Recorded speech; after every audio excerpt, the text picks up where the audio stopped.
Let's Talk in English, kursi radiofonik I gjuhës angleze. Let's talk in English.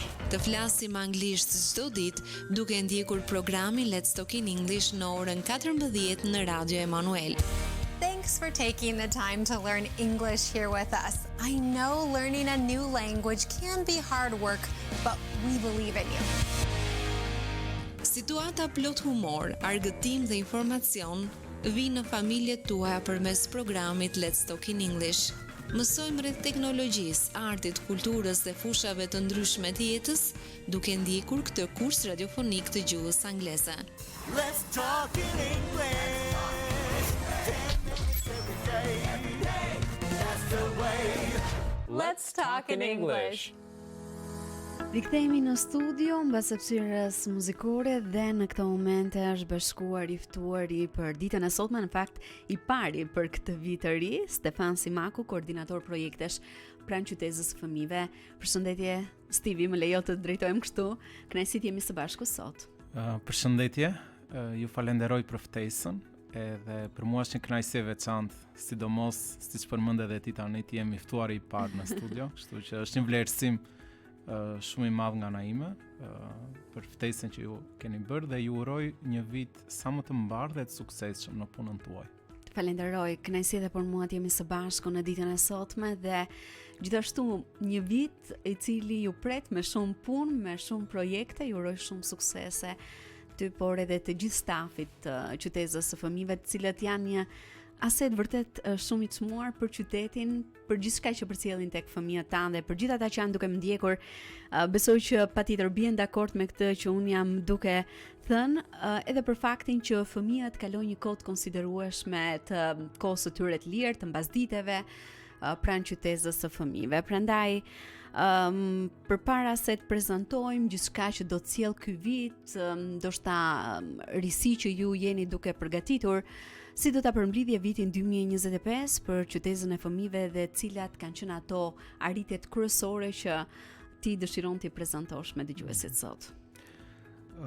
Viti 2025 te qyteza e fëmijëve ka qenë një vit dinamik, ashtu siç kanë qenë dhe vitet paraardhëse, sepse fakti I mënyrës se si është ndërtuar aty qyteza e fëmijëve, programet që janë pranishme, vizitorët, fëmijët, prindrit, aktivitetet që zhvillohen janë gjithmonë aktivitete të reja, të ndryshme, çka sjellin dinamizëm, çka sjellin gjithmonë energji, gjithmonë kërkojnë një energji, të cilën ti duhet ta kesh gjithmonë në vëmendje gjatë gjithë vitit. Kështu që edhe viti 2025 ka qenë pjesë e gjithë kësaj energjie, gjithë këtij dinamizmi aktivitetesh që ne kemi pasur gjatë vitit. Mund të them që ne patjetër që gjatë këtyre viteve që nga 2019 kur kemi filluar funksionimin dhe deri më sot, vit pas viti kemi konsoliduar ato aktivitete që kanë qenë nga më të preferuarat për fëmijët dhe sigurisht që kemi pasur gjithmonë në fokus shtimin e aktiviteteve të reja. Jemi të kënaqur në veçanti në lidhje me bashkëpunimet që kemi pasur me shkollat e qytetit. Kemi një bashkëpunim të konsoliduar tashmë prej disa vitesh me qoftë në nivel drejtorie shkollash, qoftë edhe në nivel institucional me drejtorinë arsimore, me institucionet e tjera vendore të qytetit, të cilat në një mënyrë ose në një tjetër lidhen me jetën e fëmijëve. Pra bashkëpunimi institucional kryesisht në nivel vendor në veçanti me drejtorinë e kujdesit social, pra Bashkisë Korç, me drejtoritë e tjera që lidhen gjithmonë me aktivitetet e fëmijëve. Kështu që mendoj që 2025 ka qenë një vit I suksesshëm në këtë këndvështrim. Patjetër që bashkëpunimet nuk janë ndalur vetëm në pjesën institucionale të institucioneve vendore, por gjithashtu kemi pasur bashkëpunim shumë të mirë dhe me organizatat lokale. Ka vazhduar, domethënë është si pjesë e një tradite që vazhdon vit pas viti dhe ne ndërtojmë mbi praktika të mira, patjetër duke sjellë dhe aktivitete të reja. Dua të përmend gjithashtu që në terma frekuentimi qyteza tashmë ka fituar një lloj qëndrueshmërie, pra Jemi të kënaqur në këtë drejtim sepse si fryti këtyre bashkëpunimeve, si fryti i këtyre aktiviteteve dhe projekteve që ne kemi ndërtuar jo vetëm gjatë 2025-s, por dhe më përpara, kemi një frekuentim të qëndrueshëm në terma shifrash të vizitorëve, të fëmijëve, të prindërve edhe të familjarëve ose të afërmëve, të cilët në një mënyrë ose në një tjetër përfshihen në aktivitete. Patjetër kjo tregon sukses. Sigurisht, patjetër, për ne është kënaqësi domethënë të shohim këtë lloj feedbacku, këtë lloj panorame, dhe kjo na motivon për të vazhduar më tej edhe për vitin e ardhshëm. Dua të përmend gjithashtu që 2025-a ka pasur, domethënë është një vit që ka pasur ato dinamikat e veta, ka pasur momentet ku ka pasur dhe sfidat e veta, por në tërësinë do ta përkufizonim vitin 2025 si një vit dinamik dhe të qëndrueshëm në terma të asaj çka është destinuar të jetë qyteza, pra një qendër multifunksionale në funksion të mësimit dhe argëtimit të fëmijëve, dhe mendoj që në këtë drejtim kemi pasur një vit të frytshëm. Më vjen mirë. Nuk e di nëse mund të përmendesh disa nga aktivitetet të cilat ti së bashku me stafin e keni parë si aktivitete që kanë pasur një ndikim të madh tek fëmijët, të cilët e kanë frekuentuar qytetin. Po, mendoj që ajo çka vitet e fundit tashmë jemi bërë të njohur jo vetëm si thua në qytet, por edhe më gjerë, janë kampet verore të cilat organizon qyteza e fëmijëve. Mendoj që është një nga aktivitetet që ka pasur gjithmonë ndikim shumë pozitiv tek jetët e fëmijëve që kanë qenë pjesëmarrës aty, por mendoj që është një aktivitet që ngelet gjatë memorien e fëmijëve të cilët e frekuentojnë atë. Jemi përpjekur vit pas viti të përmirësojmë element programit, të përmirësojmë detaje, dhe fal kësaj eksperience të grumbulluar prej disa vitesh tashmë, mos gaboj, ky ishte viti i 4 i kampit që implementoi qyteza e fëmijëve, dhe mendoj që kemi arritur në një fazë pjekurie ku secili person i ekipit që implementon kampin veror e di shumë mirë çfarë kërkohet prej tij, realizon detyrat e veta me përpikmëri, dhe në fund ne kemi një produkt shumë pozitiv, që janë vetë fëmijët që marrin pjesë, përjetojnë një lloj eksperience shumë të veçantë që nuk e gjejnë në ambiente të tjera alternative. Sigurisht që dëshira jonë është të shërbejmë një numër i sa më të madh fëmijësh, megjithatë ne si çdo lloj projekti, aktiviteti, kemi ato kufizimet tona në shifra, në numra, dhe ne shpesh na vjen si thua ndihemi keq që nuk arrim të përgjigjemi të gjitha asaj kërkese që gjejmë nga ana e prindërve dhe fëmijëve për të regjistruar dhe për të ardhur te kampi. Megjithatë, kjo nga ana tjetër na ka ndihmuar kufizimi në sasi i pjesëmarrësve, na ka ndihmuar që të kemi një cilësi akoma më të mirë programatike. Normalisht ata fëmijë që janë prezent dhe janë pjesëmarrës, ne në 2 vitet e fundit jemi kufizuar në 100 fëmijë në javë, përjetojnë vërtet atë eksperiencë që ne duam të përcjellim tek ata. Kështu që patjetër që na vjen keq që mund të ketë pasur fëmijë që nuk kanë arritur dot të qëndrojnë më shumë se çdo dëshironin, ose edhe prindër që do donin t'i sillnin fëmijët për një kohë më të gjatë, por ata që kanë qenë dhe kanë përjetuar këtë lloj eksperience e kanë vlerësuar maksimalisht. Diçka tjetër që unë do doja të shtoja janë aktivitetet me rastin e ditëve ndërkombëtare. Që tashmë janë bërë traditë. Po, janë traditë e qyteza e fëmijëve dhe ne përgjithsisht kemi fokus jo vetëm ditët ndërkombëtare, por edhe ditët kombëtare. Normalisht festat e nëntorit janë gjithmonë në fokus të aktiviteteve të qytezës, dhe mendoj që këto lloj aktivitetesh janë momenti kurorëzimit të punës të secilit kurs dhe secilit program. Ne në këto momente i shfrytëzojmë për të sjellë fëmijët dhe për të reklamuar tek prindrit e tyre, për të demonstruar tek prindrit e tyre atë çfarë kanë arritur deri në atë moment, secili në pjesën e vet. Në profilin e vet. Dikush në profilin e muzikës, dikush në kitar, dikush në violin, dikush në pikturë, në kërcim. Pra ne përpiqemi të krijojmë një program gjithëpërfshirës ku të sillim bashkë të gjithë produktet e ofertës së qytetës së fëmijëve në një program të vetëm. Dhe jemi përpjekur të integrojmë gjithë këto element në sidomos në festat kombëtare dhe ndërkombëtare. Patjetër që bashkëpunimet kanë qenë gjithashtu me rastin e ditëve ndërkombëtare me institucionet vendore. Jemi përpjekur të realizojmë aktivitete ndërgjegjësuese, për cilë gjithmonë në vëmendje sidomos aktivitete që lidhen me profilin e fëmijëve, me ditën ndërkombëtare e drejtave të fëmijëve, me ditët e aktivizmit kundër dhunës, me ditët e të drejtave të vajzave dhe grave, pra aktivizmit kundër dhunës me bazë gjinore.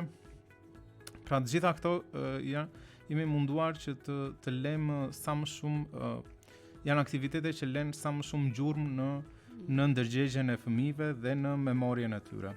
Mendoj që këto kanë qenë pak a shumë si thua aktivitetet më emblematike.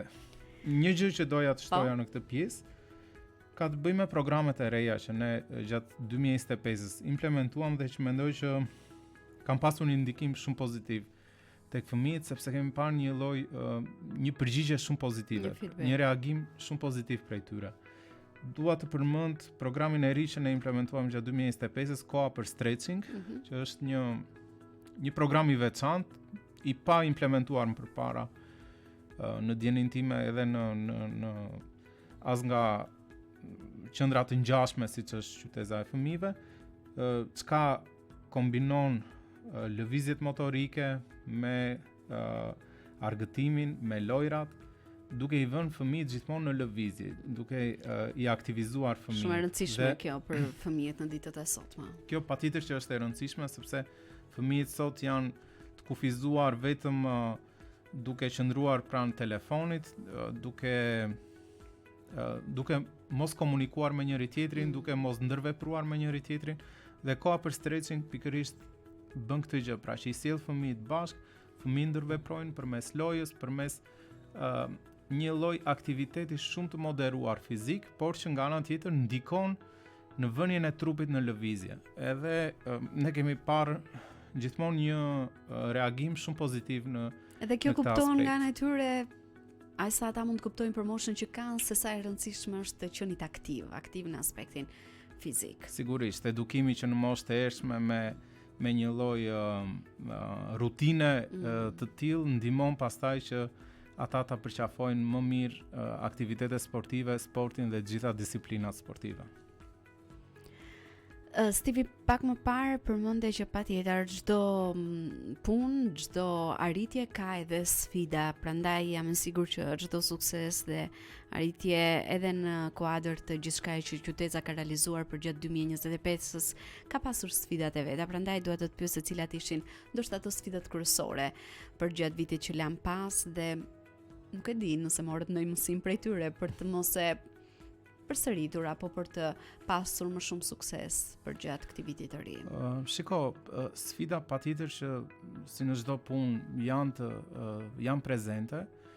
Ne përpiqemi që të grumbullojmë feedback nga vizitorët tanë përmes një kutie të veçantë mendimesh ku secili vizitor është i lirë të shprehë në mënyrë anonime mendimet e veta. Patjetër që pjesë e këtyre mendimeve janë edhe sfidat që ne kemi hasur, sidomos në zbatimin e programeve të caktuara, programeve të reja, vërejtje që mund të kenë sjell dhe të cilat ne jemi përpjekur t'i korrigjojmë duke i adresuar ato në mënyrë të menjëhershme. Mendoj që sfida kryesore ka qenë më shumë e lidhur me ndryshime deri diku të programeve dhe kurseve të caktuara. Për shembull ne gjatë mesit të vitit 2025 ose gjatë gjysmës së dytë të vitit 2025 kursi i volejbollit te qyteza e fëmijëve nuk është më prezent, përkohësisht është shkëputur Dhe mendoj që kjo ishte një sfidë për ata fëmijë të cilët kishin interes dhe kanë qenë gjithmonë pjesëmarrës dhe aktiv në këtë kurs. Sfida ka qenë gjithmonë si thua që ne të arrim t'i gjejmë një lloj kësaj kërkese, të arrim t'i gjejmë ofertën tonë. Kështu që ky lloj ndryshimi bashkë me çështje të ndryshimeve në modifikimin, për shembull në palestrën e brendshme të qytetës së fëmijëve, e cila tashmë përdoret vetëm për fushën e volejbollit dhe gjithashtu vetëm për si thua ndeshjet e volejbollit. Këto mund të jenë disa elementë të vegjël që mund të jenë sfiduar disi fëmijët aktual të kurseve, por që patjetër që janë ndryshime të përkohshme të cilat do të marrin zgjidhje në vazhdim. Mendoj që pak a shumë kjo ka shkaktuar edhe disi një lloj konfuzioni tek prindrit ose tek fëmijët që kanë qenë në këto kurse. Po patjetër që ne kemi një komunikim shumë të vazhdueshëm me prindrit, kemi disa kanale komunikimi, përveç se rrjeteve sociale, Facebook, Instagram, ne komunikojmë në mënyrë të veçantë me secilin prind përmes telefonit, përmes WhatsAppit, duke i dërguar mesazhe, duke i njoftuar dhe duke i informuar ata. Mendoj që pak a shumë viti 2025 pati momente të tilla, të cilat si thua ndikuan në atë mbarvajtjen sa më të qetë të aktiviteteve. Por që patjetër, sikurse ti e prezantove, ka pasur edhe kurse të reja të cilat jam e sigurt, sikurse kursi që prezantove pak më sipër, që i ka përfshirë gjithmonë edhe më tepër fëmijë dhe ka pasur interes kryesisht nga ana e tyre. Sepse ndonjëherë ndodh që edhe prindrit i orientojnë, por që në fakt, duhet interesi fëmijëve. Një gjë shumë pozitive për gjatë vitit 2025 ka qenë një kërkesë shumë e hershme e prindërve për të pasur një kurs aktrimit të qytetëve të fëmijëve. Dhe tashmë ne kemi kursin e aktrimit duke filluar që nga shtatori 2025-s dhe ka një interes shumë të lartë nga fëmijët. Kështu që kursi i aktrimit ka filluar dhe po punohet me 2 grupe fëmijësh dhe ka një interes shumë të lartë për fëmijët për t'u angazhuar në të, sepse e ndjejnë veten të përfshirë në të përmes si thua tipologjisë të vetë kursit. Edhe kursi vjen në një mënyrë të tillë që është shumë si thua miqësore me fëmijët, po nga ana tjetër i bën edhe ata të vlerësuar dhe të ndihen mirë. Patjetër për të shpalosur të gjitha talentet që ata kanë në këtë rast edhe në aktrim. Përpara se të flasim për 2026-ën, unë duhet të të pyes personalisht, duke qenë se je koordinatori i projekteve pranë qytetës së fëmijëve, çfarë të ka motivuar më tepër për gjatë vitit që lan pas? Çfarë ka qenë për ty më motivuese?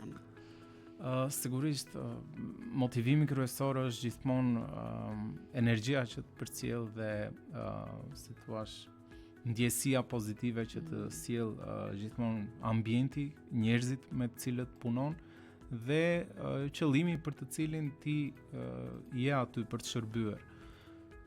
Në këtë mënyrë mendoj që kjo është edhe motivi si thua i brendshëm kryesor për të vazhduar më tej. Patjetër që energjia dhe dinamizmi i natyrës së punës është i tillë që ti arrin dhe të gjesh burimet e tua të energjisë për t'ju përgjigjur kësaj sfide. Edhe kjo mendoj që është si thua ajo që ka motivuar për gjatë 2025-s dhe për gjatë vitit të ardhshëm, për gjatë 2026-s, të cilin sapo e kemi filluar, më motivojnë akoma më tepër projektet e sapo filluara, projektet e reja të sapo filluara. Të cilat nuk do t'i zbulojmë, sepse do të kemi një shkëputje shumë të shkurtër muzikore dhe në fakt edhe unë personalisht mezi pres për dëgjuar më tepër nga gjithçka që ju do të prezantoni në këto momente për sa i përket projekteve më të reja, risive dhe gjithçka që qytetëza e fëmijëve do të ofrojë për qytetin tonë dhe për fëmijët që e frekuentojnë për gjatë këtij viti, por pa humbur kohë shkëputemi për të ndjekur shkurtimisht këngën Kjo botë kërkon për një ero kënduar nga Gloria Nure. Kjo botë kërkon për një sot, por më të madhin njohim ne, i plot fuqish mi mbret mi mbretën,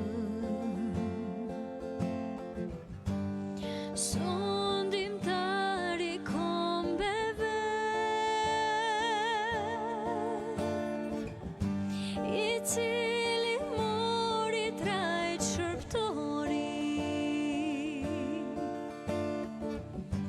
dhe vdi që ne të gjejmë shpëti, ne shpallim qartë, thërasim mezet lartë, ai është kampioni fitimtar, ne shpallim qartë, thërasim mezet lartë, ai është kampioni fitimtar, i plot fuqishmi është heroi, nga zjedhe vdekjes na çliroi, me Jezusin e s'kemi frikë më, djalli ikën para ti, drita e ti do shdris mbi konde, me shtatresi e do të vi, ne shpallim qartë, thërasim mezet lartë, ai është kampioni fitimtar, ne shpallim qartë, thërasim mezet lartë, ai është kampioni fitimtar, ai është kampioni fitimtar. Rikthehemi në studio, vazhdojmë të jemi së bashku miq drejt për së drejti në valët e Radio Manuel në programin Muzik Plus. Në ditën e sotme me mua në studio është i ftuar Stefan Simaku, koordinator projekte Shpran Qytetës së Fëmijëve, dhe deri më tani Stevi ka bërë një prezantim të përgjithshëm, një panoramë të përgjithshme të vitit që lan pas në lidhje me aktivitetet më të veçanta, mënyrën se si janë kaluar edhe ato momentet e vështira dhe sfiduese, dhe pa humbur kohë do të ndalemi tek viti që sapo ka nisur. Çfarë risish dhe projekte të reja do të ofrojë Qyteza e Fëmijëve në vitin 2026? Ne në fakt jemi në ditën fix që prezantojmë sot për herë të parë një program të ri të Qyteza e Fëmijëve. Ai quhet programi Ekrani Magjik. Ekrani Magjik është një program i ri kulturor për fëmijët. Në fakt, përmes botës digjitale, ne do kemi mundësi që fëmijët të prezantohen me veprat e artit, kryesisht të lidhura me veprat e artit në Francë, nga muzejt e Francës, nga muzejt, dhe gjithë e dim që Franca ka muzejt kryesore të botës. Kështu që të gjitha veprat që ndodhen në muzejt e Francës, fëmijët tanë, ose çdo lloj fëmije, po gjithë fëmijët që do vinë dhe do frekuentojnë këtë program, do kenë mundësi të njihen me këto vepra përmes ekranit tonë digital. Ky është një program artistik dhe kulturor, i cili është pjesë e një bashkëpunimi që Bashkia Korç ka me ambasadën franceze, me lidhjet e hershme dhe tradicionale kulturore që ka pasur gjithmonë Korça me Francën, dhe si pjesë e këtij bashkëpunimi, pra, e Bashkisë Korç, e qytetit Korçës me Francën, do bëhet e mundur që përmes këtij programi pra kulturor, fëmijët që vinë dhe do frekuentojnë këtë program, të njihen me të gjitha veprat e artit që përmbajnë muzeet franceze, do jenë mbi 3200 vepra artit, të cilat fëmijët do njihen, do mësojnë më shumë rreth tyre dhe do ndërveprojnë në mënyrë argëtuese, sepse normalisht programi nuk është një program që përshkruan një vepër arti duke folur për elemente, për detaje teknike të saj. Gjë që bëhet në një orë mësimi, besoj. Po, ndërkohë që programi është i tillë që përmes lojrave, përmes puzzle-it, përmes vizatimeve, ngjyrosjes, vënies në lëvizje të fëmijëve, ata jo vetëm të mësojnë rreth veprës të caktuar artistike, po nga ana tjetër edhe të argëtohen me njëri tjetrin. Kjo është veçanërisht e vlefshme për të gjithë ata nxënës që mësojnë në gjuhën frënge. Sepse normalisht lidhet edhe me pjesën e kulturës dhe me pjesën e mesazhit e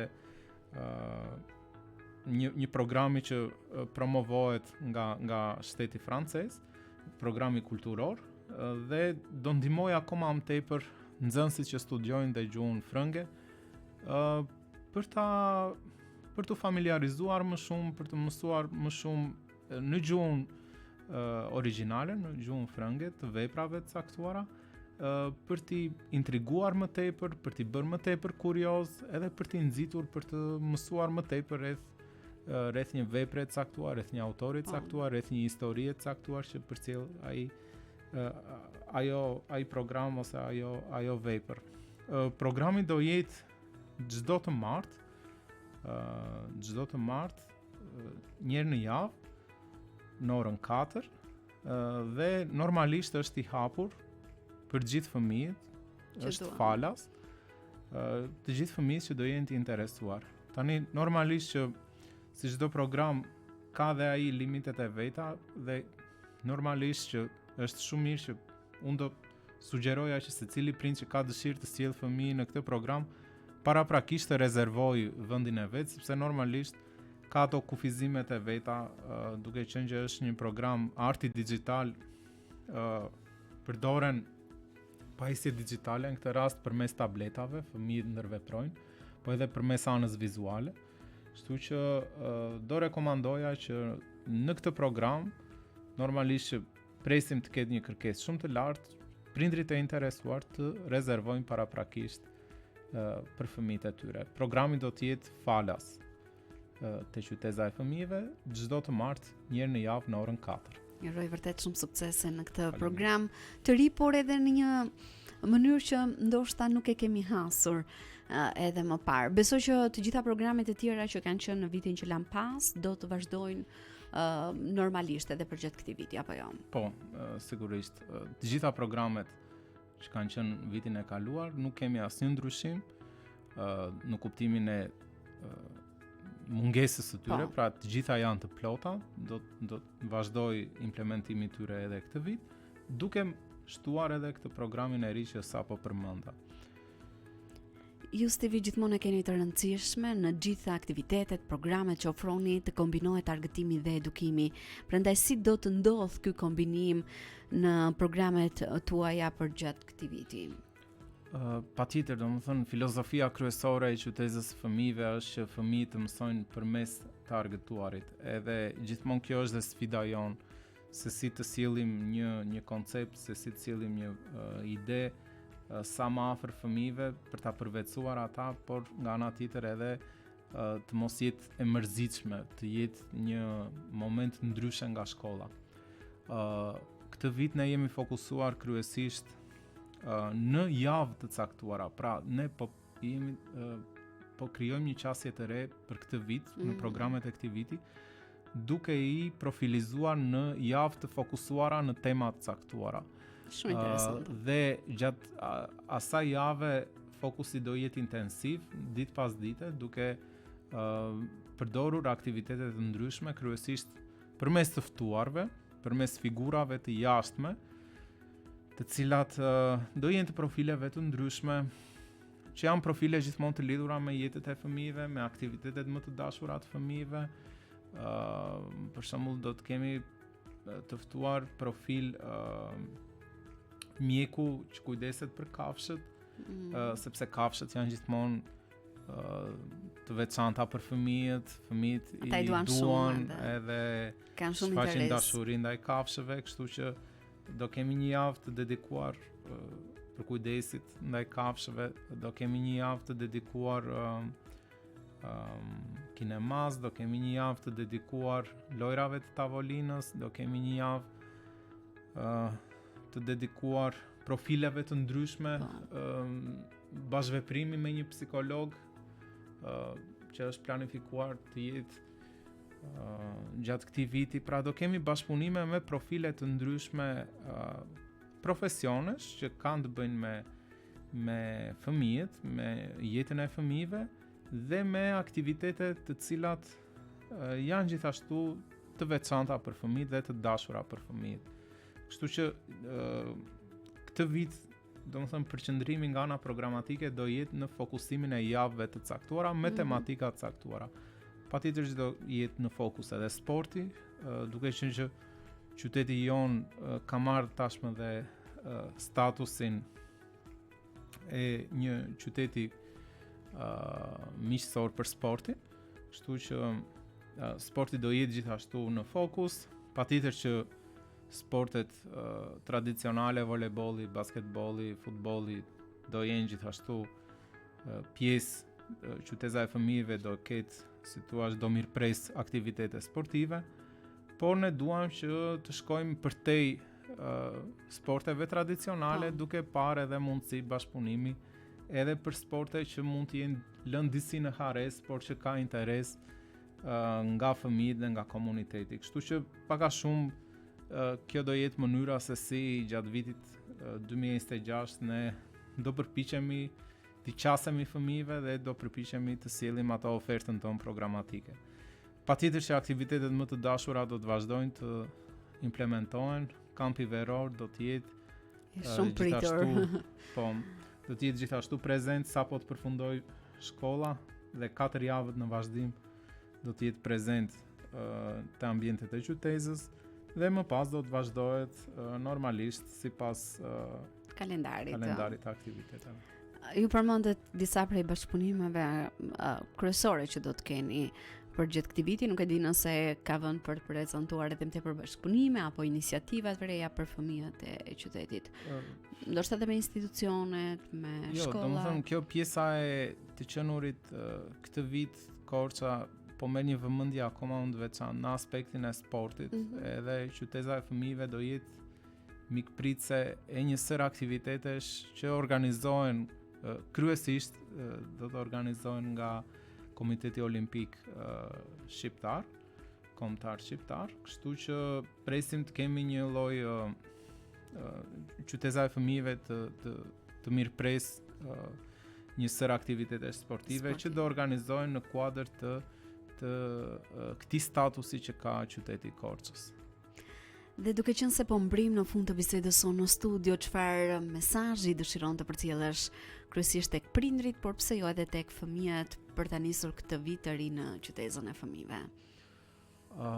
Mesazhi që kam për prindrit dhe për fëmijët është që është shumë e rëndësishme që fëmijët jo vetëm të kenë një performancë të mirë shkollore, por gjithashtu të kenë edhe të krijojnë marrëdhënie sociale me njëri tjetrin, të njohin shumë mirë njëri tjetrin, të dinë të komunikojnë mendimet e tyre, të dinë të krijojnë marrëdhënie të shëndetshme me njëri tjetrin, jo konfliktuale.